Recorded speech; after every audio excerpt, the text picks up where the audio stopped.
अस्सलामु अलैकुम रहमतुल्लाहि ताला बरकातुहू। कैसे हैं नाजरीन? उम्मीद करता हूँ आप सभी बखैर आफियत होंगे। बम्बई के बांद्रा का वाक़या आपने ज़रूर सुना होगा।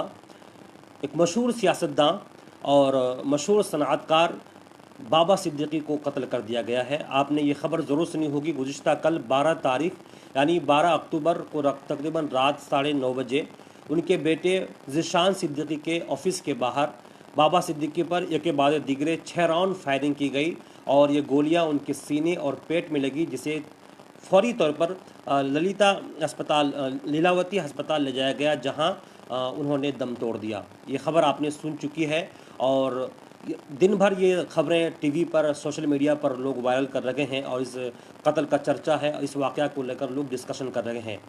सबसे बड़ा सवाल इस वक्त लोगों के जहन में ये है कि बाबा सिद्दीकी का कत्ल क्यों हुआ और इसके पीछे कौन सी ताकत कार फरमा है, उनके मकासद क्या हैं और ये कौन कौन लोग हैं और किसकी गिरफ्तारी हुई है। इन गिरफ्तार लोगों का ताल्लुक किस गैंग से है, आखिर किस मकसद से इन लोगों ने बाबा सिद्दीकी को गिरफ्तार किया और बाबा सिद्दीकी का इसमें क्या कसूर था, किस जुर्म में और किस पस मंज़र में इन्हें निशाना बनाया गया। तो इस लाइव में इन तमाम चीज़ों को मैं अपनी मालूमात के मुताबिक खुलासा करने की कोशिश करूँगा। इस लाइव में आप लोग जुड़िए, इस लाइव को आगे तक शेयर कीजिए। सबसे पहले मैं आपको बाबा सिद्दीकी के बारे में बताऊं। बाबा सिद्दीकी एक मशहूर सियासतदान हैं। वो तकरीबन 48 सालों तक कांग्रेस से जुड़े रहे। वो 3 मरतबा एमएलए बने और 1 मरतबा वज़ीर भी बने और इसी साल 2024 में उन्होंने एनसीपी नेशनलिस्ट कांग्रेस पार्टी जो अजीत पवार ग्रुप में वो शामिल हुए, ज्वाइन हुए। उसके बाद आज गुज़िश्ता कल रात में 9:30 बजे ये वाक़या पेश आया। एक मशहूर सियासतदान है और एक काबिल सियासी शख्सियत भी हैं और इसी के साथ साथ बाबा सिद्दीकी की शोहरत की एक वजह और भी है। बाबा सिद्दीकी हर साल रमज़ान के मौके पर रमज़ान मुबारक में दावत इफ़्तार का अहतमाम करते हैं। ये दावत इफ़्तार कई मामलों के अतबार से लोगों में चर्चा और मौज़ूए बहस बनी रहती है। इसकी सबसे बड़ी वजह यह है, इस दावत इफ़्तार में पूरा बॉलीवुड जो है वो पूरा उठकर आ जाता है। जितने सुपरस्टार हैं, फिल्मी सितारे, अदाकारा और अदाकारा हैं, सब लोग इसमें शामिल होते हैं। सियासी लोग इस दावत इफ्तार में शिरकत करते हैं। तो बाबा सिद्दीकी की शोहरत की वजह एक ये भी है कि वो रमज़ान मुबारक में दावत इफ्तार का अहतमाम करते हैं। शोहरत की दूसरी वजह यह भी है कि ये सलमान खान और दीगर जो सुपरस्टार हैं, फिल्मी सितारे, उनके अच्छे दोस्त हैं। तो आइए बात करते हैं, जो आपसे भी सुनना चाहते हैं कि आखिर बाबा सिद्दीकी का इस साथ ये हादसा क्यों पेश आया, इसके पीछे कौन लोग हैं। मैंने न्यूज़ टुडे उर्दू में हम लोगों ने खबर चलाई है। आपने देखा होगा कि इस सिलसिले में बॉम्बे की पुलिस ने 3 लोगों की निशानदेही की, जिसमें से 2 को गिरफ्तार कर लिया है। एक का नाम है धर्मराज कश्यप और एक का नाम है गुरनेल सिंह, जो कि हरियाणा के रहने वाले हैं, और धर्मराज कश्यप ये यूपी के बहराइच के रहने वाले हैं। और एक और मुलजिम है जिसका नाम है शिवा कुमार, वो भी बहराइच के यूपी के रहने वाले हैं। शिवा कुमार फरार है। जब बॉम्बे पुलिस ने इनकी तफ्तीश की, इनसे जांच पड़ताल की और इनसे जानकारियां लेने की कोशिश की, जो वजाहतें सामने आई, जो खुलासा हुआ है, उसके मुताबिक यही कि बाबा सिद्दीकी के कत्ल के पीछे लॉरेंस बिश्नोई ग्रुप के लोग शामिल हैं। जी हाँ नाज़रीन, इस वक्त सोशल मीडिया पर लॉरेंस बिश्नोई ग्रुप काफ़ी ट्रेंड कर रहा है और इस ग्रुप ने इसकी जिम्मेदारी कबूल की है और ख़ुद जो लोग गिरफ्तार हुए हैं उन लोगों ने इस बात का खुलासा किया है कि बाबा सिद्दीकी के इस हादसा के पीछे, इस वाक़या के पीछे लॉरेंस बिश्नोई ग्रुप के लोग, इस गैंग के लोग शामिल हैं। तो आपके जहन में सवाल उठ रहा होगा कि लॉरेंस बिश्नोई ग्रुप क्या है, ये कौन सा गैंग है, ये क्या है, ये कौन सा किसी आदमी का नाम है न क्या है। तो आइए लॉरेंस बिश्नोई ग्रुप के बारे में कुछ आपको जानकारी देते हैं। लॉरेंस बिश्नोई दरअसल एक आदमी का नाम है। ये इस वक्त जेल के पीछे बंद है और इसकी ताकत का अंदाज़ा लगाइए कि ये कैसे लोगों के जो मजदूर नौजवान लोग होते हैं, जो गांव देहात से उठ कर के शहरों में काम करने आते हैं, ऐसे लोगों को चुनकर इनका ब्रेन वॉश करते हैं, फिर इस तरह के हादसा को अंजाम देने के लिए इनको तैयार करते हैं, इस तरह के वाक़या को अंजाम देने के लिए ऐसे नौजवानों को तैयार करते हैं। लॉरेंस बिश्नोई इस वक्त जेल के अंदर है। जेल के अंदर से ही वो इस तरह की सरगर्मियों को अंजाम दे रहा है।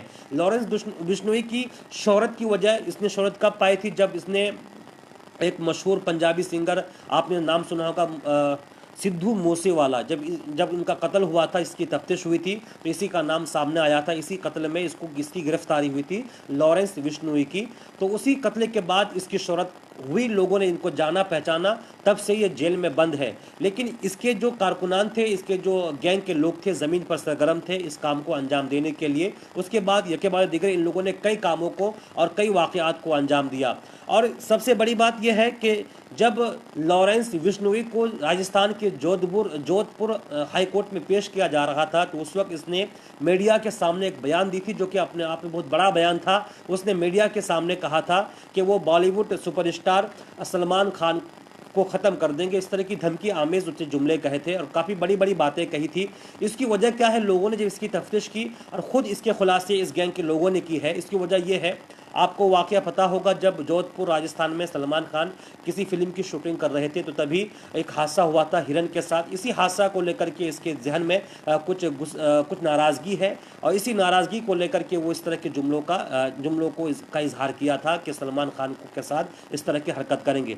बस यहीं तक बस नहीं, बल्कि कुछ दिन पहले आपने, अगर ख़बरों से आप वाक़फियत रखते हैं तो आपको मालूम होगा कि कुछ दिन पहले सलमान खान का बॉम्बे में जो गैलेक्सी अपार्टमेंट है उसके बाहर फायरिंग हुई थी और इस फायरिंग के चर्चे काफ़ी हुए थे, जिसके बाद कुछ लोगों की गिरफ्तारी हुई थी और जब उसकी तफ्तीश हुई तो सामने आया कि ये लॉरेंस बिश्नोई ग्रुप के गैंग के लोग हैं। तो उसके बाद से इन लोगों ने कहा था, इनका बयान जारी हुआ था कि हमने सिर्फ बाहर फायरिंग की है, किसी दिन सलमान खान पर भी इस तरह का वाक़या हो सकता है। या के बाद देखिए इन लोगों की धमकियाँ आने लगी और उन लोगों ने कहा कि जब तक सलमान खान जोधपुर में आकर लोगों से माफ़ी ना मांगे उस हिरन हवाले हादसा को लेकर, तब तक वहाँ के लोग उसको माफ़ नहीं करेंगे। इनकी धमकियाँ आमेज़ जुमले के बाद दिगरे आते रहते हैं और धमकियाँ इनकी तरफ से जारी होती रहती हैं। क्योंकि लॉरेंस बिश्नोई का एक भाई है जिसका नाम है अनमोल बिश्नोई, उस वक्त अमेरिका में है। तो इस वक्त इस गैंग के अफराद इस वक्त ज़मीन पर काफ़ी सरगर्म है जो इस तरह के वाक़यात को अंजाम दे रहे हैं।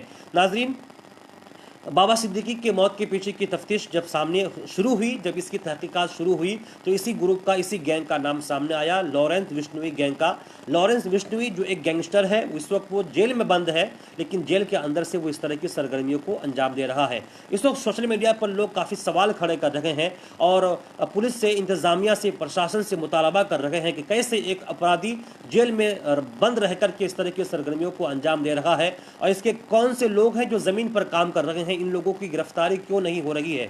अगर मैं आपको बताऊं तो एक एमपी, मशहूर एमपी है पप्पू यादव, उन्होंने बड़ी बात कही। उन्होंने साफ लफ्ज़ों में कहा है कि इन्होंने हिंदुस्तान के लोगों को, प्रशासन को, बिलखुसूस मुल्क हिंदुस्तान की हुकूमत को मुखातब करके कहा है कि हिंदुस्तान हिजरा, इससे उन्होंने अल्फाज का इस्तेमाल किया। उन्होंने कहा है कि अगर मुझे 24 घंटे का वक्त दे दे और कानून की अनुमति मिल जाए तो मैं 24 घंटे के अंदर लॉरेंस बिश्नोई 2 टके के जो गैंगस्टर है, अपराधी है, इसके जितने भी लोग, जितना भी नेटवर्क ज़मीन पर फैला हुआ है, सबको ये ख़त्म कर देंगे। ऐसा दावा पप्पू यादव कर रहे हैं। तो ये बाबा सिद्दीकी के इस वाक़या के पीछे जो तहकीकात में, पुलिस की तफ्तीश में जो बातें निकल कर सामने आई वो यही है कि लॉरेंस बिश्नोई गैंग के लोग इसमें शामिल है। लॉरेंस बिश्नोई वो गैंगस्टर है जो सिद्धू मूसेवाला कत्ल में मुलविस था, इस वक्त जेल के अंदर बंद है, लेकिन इसके कई लोग इस वक्त अमेरिका और दीगर बिलखुसूस हिंदुस्तान में फैले हुए हैं।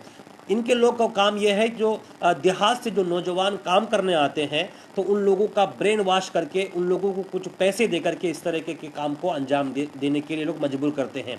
अगर मैं बात करूं, जिन 2 लोगों की गिरफ्तारी हुई है और एक जो फरार है जिसका नाम है शिवा शर्मा और एक है धर्मराज, ये दोनों यूपी के बहराइच के रहने वाले हैं और इन दोनों की माओ ने अपना बयान जारी किया है। मीडिया के लोग इनके घर पहुंचे हैं। इन दोनों की माओ ने कहा कि धर्मराज और शिवा, ये दोनों बॉम्बे में नहीं बल्कि पुणे में भंगार का काम करते हैं, वहाँ रोजी रोटी कमाते हैं, लेकिन न जाने क्यों किस गैंग के किस लोगों से मुलाकात हुई और वो बम्बई आए और वहाँ जाने के बाद इस तरह के कारनामों को अंजाम दिया।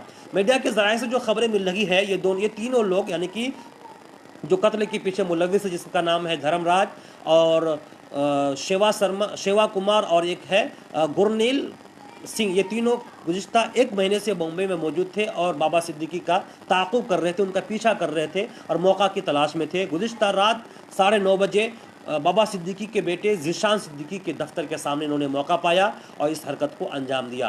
नाज़रीन, इस वक्त एक सवाल लोगों के जहनों में अक्सर उभर कर सामने आ रहा है कि मुस्लिम लीडरान, जो दिग्गज लीडरान हैं, नाम और शख्सियात हैं, जो किसी एतबार से अपना नाम कमाए हैं, ऐसे तमाम लोगों को यके बाद दिगरे ख़त्म कर दिया जा रहा है।